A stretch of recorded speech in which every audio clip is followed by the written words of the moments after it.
दोस्तों अस्सलाम वालेकुम। इस वक्त मैं आपको बड़ी खबर दे रहा हूँ और वो भी पीएसएल से जुड़ी। जैसा कि पीएसएल हमने कहा था कि 3 से 4 दिनों में शुरू होने वाला है, तो कल एक बड़ी बैठक हुई है मोहसिन नकवी की अगुवाई में और सारी फ्रेंचाइज मिलकर उन्होंने ये तय किया है कि पाकिस्तान और बांग्लादेश की जो सीरीज़ है उनको बाद में किया जाएगा, उनसे पहले हम पीएसएल करवा लेते हैं, क्योंकि पीएसएल में बाकी रहते हैं 8 मैचेस जो कि इनको अगर जल्दी करवाने पड़े तभी इनके लिए सक्सेसफुल हो सकते हैं। और उसके बाद अगर देखा जाए बांग्लादेश की T20 सीरीज़ की, तो वो भी 25 मई यानी संडे से शुरू होनी थी, जो कि 7:30 से खेली जानी थी। तो ये सारे मैचेस भी 25 से शुरू होने थे, मगर यहाँ पर अगर पीएसएल की बात करें तो कहा जा रहा है कि 17 से 25 ये पीएसएल करवाएंगे, उनके बाद 27 से ये पाकिस्तान और बांग्लादेश की सीरीज़ करवा लेंगे। तो इस तरह की हमें प्रेस कॉन्फ्रेंस से ये न्यूज़ मिली है कि पाकिस्तान और बांग्लादेश की जो T20 है उनको 2 दिन आगे कर दिया जाएगा, ताकि हम पीएसएल की जो मुकम्मल शेड्यूल है उनको पूरा कर लें। और इस वक्त की ये बहुत ही अच्छी न्यूज़ है और पीएसएल जो है स्टार्ट होने जा रहा है। और उनमें बाकी कुछ मैचेस बचे थे, जैसा कि अभी 8 मैचेस थे और इसमें जो कोयटा ग्लैडिएटर है वो भी क्वालिफाई कर चुकी है। कराची, इस्लामाबाद और लाहौर, ये चारों टीमें तो क्वालिफाई कर चुकी हैं, मगर इनमें मुल्तान सुल्तान और पेशावर में थोड़ा डाउट लगता है। अब देखते हैं कि लाहौर जीतती है या फिर पेशावर, इन दोनों में से कोई एक टीम आगे जाएगी, एक टीम घर जाएगी। अब यहाँ पर सबसे बड़ी जो बात आती है वो आती है फॉरेन प्लेयर्स। क्या सारी फ्रेंचाइज को ऑल फॉरेन प्लेयर्स अवेलेबल होंगे या फिर नहीं? अब ये तो डिसाइड होगा कि कौन से फॉरेन प्लेयर्स अपनी फ्रेंचाइज को टाइम देते हैं, क्योंकि ये उनके मुताबिक होगा कि उनके प्लेयर्स अगर आना चाहें तो आ सकते हैं, अगर नहीं आना चाहें तो उनको कोई ज़ोर ज़बरदस्ती नहीं लाया जाएगा। और अगर दूसरी बात करें उनकी सैलरीज़ की, तो उनको अभी तक 50% सैलरी मिली है। अगर वो यहाँ पर आ जाते हैं यानी पूरा पीएसएल खेल लेते हैं तो उनकी सैलरी भी पूरी मिल जाएगी। तो अब देखते हैं कि किस तरह की सिचुएशन बनती है। अगर यहाँ पर फॉरेन प्लेयर्स ऑल टीम्स को अवेलेबल नहीं होते, यहाँ कराची के लिए बहुत मुश्किल हो जाएगी, क्योंकि उनका तो कप्तान ही जो है कि फॉरेन प्लेयर था, यानी कि डेविड वार्नर। अगर वही नहीं आते तो फिर इनके लिए बहुत मुश्किल हो जाएगी। अब देखते हैं कि डेविड वार्नर इनको ज्वाइन कर सकें या फिर नहीं। अगर क्योंकि डेविड वार्नर भी अगर इनको ज्वाइन नहीं करेंगे तो उनका मतलब है कि टिम सिफर्ड या फिर जेम्स विंस भी उनको ज्वाइन नहीं कर सकते, क्योंकि सारे अपने घरों को लौट चुके हैं।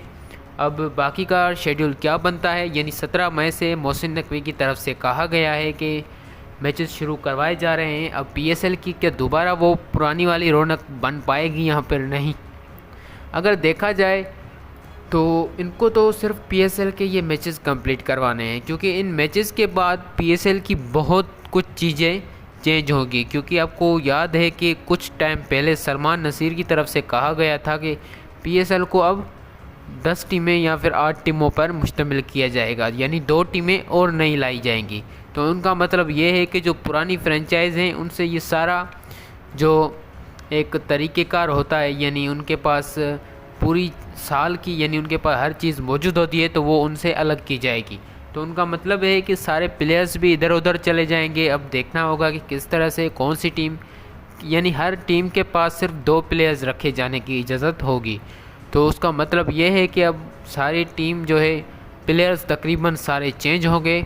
अब कौन सा प्लेयर किस टीम में जाता है और कौन सी टीमें पीएसएल में शामिल होती हैं, ये तो अब वक्त बताएगा, क्योंकि 10 एडिशन पूरे होने के बाद सारे पीएसएल की टीमें भी चेंज होंगी और उनमें जो खिलाड़ी खेलते हैं उनमें भी कुछ ना कुछ चेंज होंगे। तो अब देखते हैं कि कौन कौन सी टीमें सलमान नसीर इस पीएसएल में मौजूद करते हैं, या फिर अगला पीएसएल किस टाइम के मुताबिक खेला जाएगा।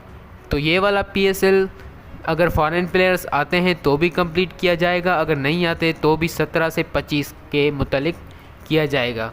तो ये ऐलान किया गया है पीसीबी की तरफ से कि पीएसएल को किसी भी तरह से पूरा किया जाए, क्योंकि फिर इसके बाद अगर पीएसएल ये रह जाती है तो उसके बाद हमारे पास टाइम बचता नहीं है, क्योंकि इनको बाद काफ़ी टीम चीज़ें बदलनी भी हैं।